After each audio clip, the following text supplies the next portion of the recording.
1621 में पवित्र शहर अमृतसर में एक बहुत बड़ी घटना घटी। छठे सिख गुरु गुरु हरगोबिंद साहिब जी और माता नानकी जी के घर एक बेटे का जन्म हुआ। इस बच्चे का नाम त्यागमल रखा गया, जो आगे चलकर गुरु तेग बहादुर भगवान की शक्तिशाली तलवार के नाम से जाने गए।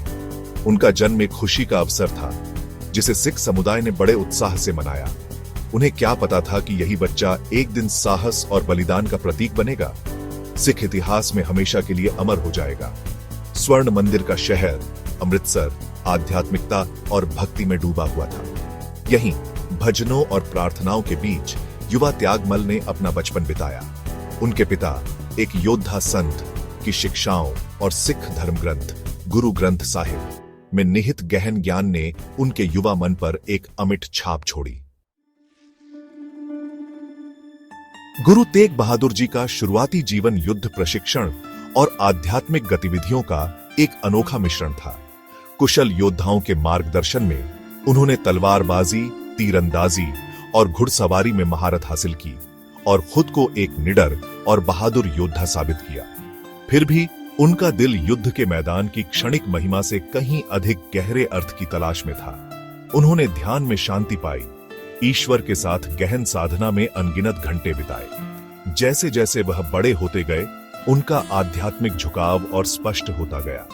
वह अक्सर दुनिया से अलग हो जाते थे, साधु पुरुषों और संतों की संगति में एकांत की तलाश करते थे। उनकी बुद्धिमत्ता और धर्मपरायणता ने उन्हें जानने वाले सभी लोगों का सम्मान और प्रशंसा दिलाई। लोग उनकी शांति की आभा और सिख धर्म ग्रंथों की उनकी गहरी समझ की ओर आकर्षित होते थे। गुरु तेग बहादुर जी की आध्यात्मिक यात्रा को उनके साहित्यिक कार्यों में गहरी अभिव्यक्ति मिली। उन्होंने अद्भुत सौंदर्य और गहन ज्ञान के 116 भजन लिखे, जो अब दुनिया भर के सिखों द्वारा पूजनीय पवित्र ग्रंथ गुरु ग्रंथ साहिब में एनश्राइंड है। उनके छंद, जो भक्ति और ईश्वरीय इच्छा के प्रति समर्पण की गहरी भावना से ओतप्रोत हैं, आज भी लाखों लोगों को प्रेरित करते हैं। वे धार्मिकता, करुणा और सत्य की खोज के महत्व की बात करते हैं, जो सिख धर्म के मूल सिद्धांतों को प्रतिध्वनित करते हैं। उनके भजन केवल धार्मिक छंद नहीं हैं, वे उनके व्यक्तिगत विश्वास की यात्रा और प्रार्थना की शक्ति में उनके अटूट विश्वास का प्रमाण है। वे परेशान दिल को सांत्वना देते हैं, साधक को मार्गदर्शन देते हैं और निराशा के समय में आशा की किरण प्रदान करते हैं। अपने लेखन के माध्यम से एक आध्यात्मिक प्रकाशमान व्यक्ति के रूप में गुरु तेग बहादुर जी की विरासत ज्ञान प्राप्ति के इच्छुक अनगिनत आत्माओं के मार्ग को रोशन करती रहती है। करुणा और मानवता की सेवा की अपार भावना से प्रेरित होकर गुरु तेग बहादुर जी ने भारतीय उपमहाद्वीप में व्यापक यात्राएं की। उनकी यात्राएं किसी राजा या विजेता की नहीं, बल्कि लोगों के एक विनम्र सेवक की थीं। उन्होंने गांवों और कस्बों की यात्रा की, प्रेम, समानता और निस्वार्थ सेवा का संदेश फैलाया। वह जहां भी गए, उन्होंने जाति, पंथ या सामाजिक स्थिति की परवाह किए बिना भूखों को खाना खिलाने के लिए लंगर, मुफ्त सामुदायिक रसोई स्थापित किए। उन्होंने पानी की कमी का सामना कर रहे समुदायों को स्वच्छ पेयजल उपलब्ध कराने के लिए कुओं की खोदाई का भी निरीक्षण किया।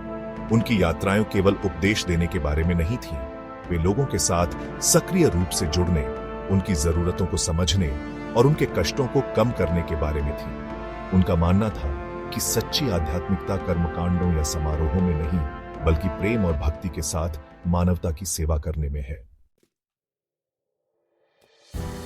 भाग 5, धर्म के लिए एक स्टैंड। मुगल बादशाह औरंगजेब का शासनकाल भारत में धार्मिक उत्पीड़न के काले दौर का प्रतीक है। इस्लाम में जबरन धर्मांतरण की औरंगजेब की नीति ने कश्मीर में हिंदू धर्म के अस्तित्व को ही खतरे में डाल दिया। इस घोर अन्याय का सामना करते हुए कश्मीरी पंडितों का एक समूह अपनी रक्षा की मांग करते हुए गुरु तेग बहादुर जी के पास गया। उन्होंने अकल्पनीय क्रूरता और उत्पीड़न की कहानियां सुनाई। मदद के लिए उनकी दलीलों में विलुप्ति के कगार पर खड़े समुदाय की हताशा झलक रही थी। उनकी दुर्दशा से बहुत आहत होकर गुरु तेग बहादुर जी ने अद्वितीय साहस का परिचय देते हुए औरंगजेब का सामना करने का फैसला किया। वह इसमें शामिल जोखिमों को जानते थे, उत्पीड़न और मृत्यु की लगभग निश्चित संभावना को जानते थे। फिर भी वह अडिग रहे, क्योंकि उनका मानना था कि अत्याचार के सामने चुप रहना अन्याय में शामिल होने जैसा है। उन्होंने कश्मीरी पंडितों के लिए खड़े होने का संकल्प लिया, भले ही इसका मतलब अपनी जान की बाजी लगाना हो। भाग 6 सर्वोच्च बलिदान। जैसी कि उम्मीद थी, गुरु की अवज्ञा से क्रोधित होकर औरंगजेब ने उन्हें गिरफ्तार करने का आदेश दिया।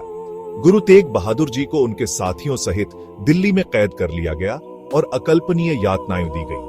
उन्हें इस्लाम धर्म में परिवर्तित होने या चमत्कार करने के बदले में आजादी की पेशकश की गई, लेकिन उन्होंने अपने सिद्धांतों से टलने से इनकार कर दिया।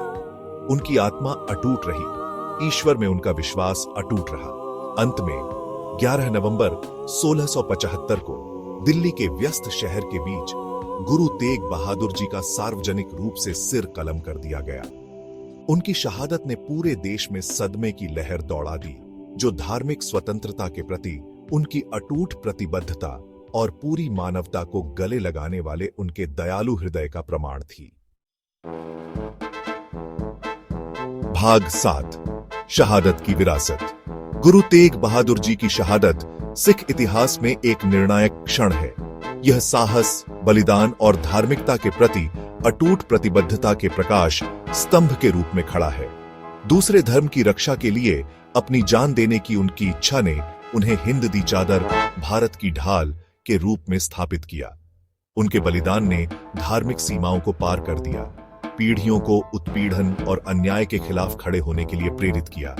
उनकी शहादत ने सिख समुदाय में अवज्ञा और लचीलेपन की भावना पैदा की, कमजोर और उत्पीड़ित लोगों के रक्षक के रूप में उनकी पहचान को आकार दिया। इसने उनके बेटे और उत्तराधिकारी गुरु गोबिंद सिंह जी द्वारा खालसा योद्धा संत संप्रदाय को औपचारिक रूप देने का भी नेतृत्व किया। भाग 8 सिख धर्म साहस में गढ़ी एक विरासत। 15वीं शताब्दी में गुरु नानक देव जी द्वारा स्थापित सिख धर्म एकेश्वरवादी धर्म है, जो पूरी मानव जाति की समानता का प्रचार करता है। यह ईमानदारी से जीने, निस्वार्थ सेवा और ध्यान और ईश्वर के नाम के स्मरण के माध्यम से आध्यात्मिक ज्ञान प्राप्त करने के महत्व पर जोर देता है। गुरु तेग बहादुर जी का जीवन और बलिदान इन मूल सिख मूल्यों का प्रमाण है। न्याय, करुणा और उत्पीड़ितों की रक्षा के प्रति उनकी अटूट प्रतिबद्धता दुनिया भर में लाखों लोगों को प्रेरित करती है। भाग 9 खालसा विश्वास के संरक्षक। 10वें सिख गुरु गुरु गोबिंद सिंह जी ने 1699 में खालसा योद्धा संत संप्रदाय को औपचारिक रूप दिया। खालसा, जो अपनी विशिष्ट पोशाक और सामाजिक न्याय के प्रति प्रतिबद्धता की विशेषता रखते हैं, सिख धर्म के रक्षक और कमजोर और उत्पीड़ित लोगों के रक्षक बने। गुरु तेग बहादुर जी के बलिदान से प्रेरित होकर खालसा साहस, निस्वार्थता और धार्मिकता के प्रति अटूट प्रतिबद्धता की भावना का प्रतीक है। वे सिख धर्म के संरक्षक के रूप में खड़े हैं। इसकी निरंतरता और प्रेम, समानता और मानवता की सेवा के संदेश को सुनिश्चित करते हैं।